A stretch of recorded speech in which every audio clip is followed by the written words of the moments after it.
Supreme court జడ్జిల సంఖ్యని 33 నుంచి 38కి పెంచేందుకు cabinet ఆమోదం తెలిపింది. గుజరాత్లో 2 సెమీకండక్టర్ ప్లాంట్లకు ఆమోదం తెలిపింది కేబినెట్.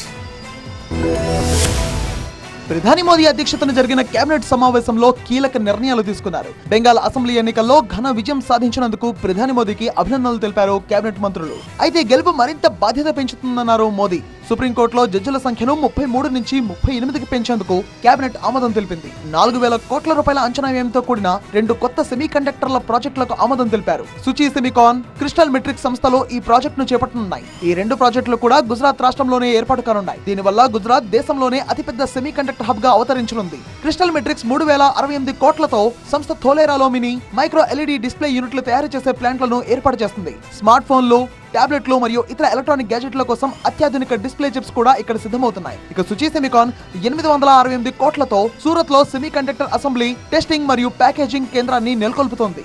రోజుకు సుమారు 30 లక్షల చిప్స్ ప్యాక్ చేసే సామర్థ్యం ఈ ప్లాంట్ కు ఉంటుంది. ప్రస్తుతం భారత్ ను అవసరాల కోసం చిప్స్ దిగుమతులపై ఎక్కువగా ఆధారపడుతోంది. ఈ కొత్త ప్రాజెక్టుల ద్వారా స్థానికంగానే చిప్స్ అందుబాటులోకి వస్తాయి.